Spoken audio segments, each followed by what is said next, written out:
There's another term that is called CPC, which stands for cost per click. One thing I need to tell you all about online marketing that's very important is if you're not good at math, you better start getting good at it, because online marketing is 100% about math. If I spend 30 cents on a click and one out of every 5 people fills out my form, it costs me $1.50 to get that lead. Does everybody see the math there? 30 cents, one out of every 5 people is $1.50. So if I'm making $2 on that lead and it costs me $1.50 to generate, I know I'm in the profit. So my goal then is to do what is called optimize. Another term in online marketing is called optimization. Optimization has to do with getting your costs down. So if I can generate that lead for $1.50, but I can somehow get that lead down to $1, I'm properly optimizing my page and I'm going to make more money. Optimization has to do with optimizing your campaign by getting cheaper clicks to generate cheaper leads.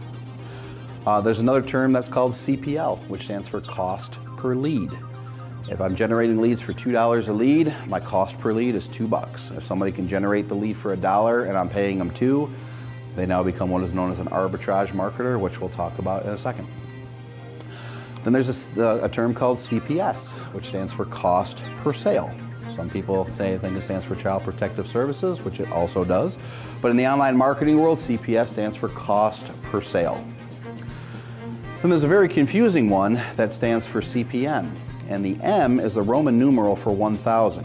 So when you become a CPM marketer, CPM stands for cost per 1,000 impressions. So to actually have 1,000 impressions delivered in an ad set, it might cost $7 for your CPM bid.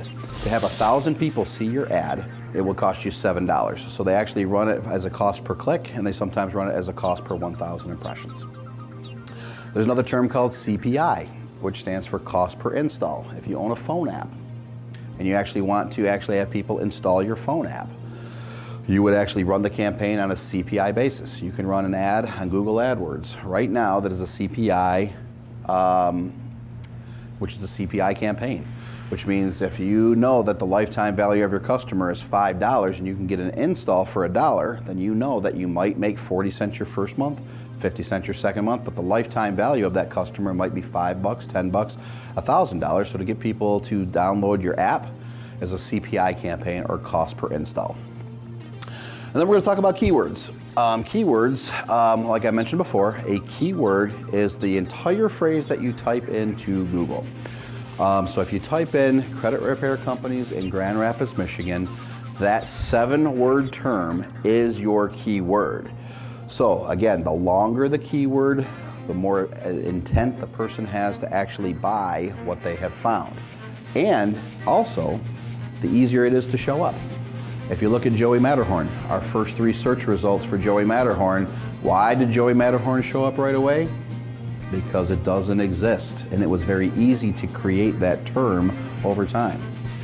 There are reasons that drug companies create Celexa, Xarelto, outlandish dough, or whatever the hell the next drug is going to be, because the more unique that you create the name, the easier they can control their reputation and search results when somebody actually searches that unique word. It's very common. Drug companies, powerful marketing budgets, are very good at what they do.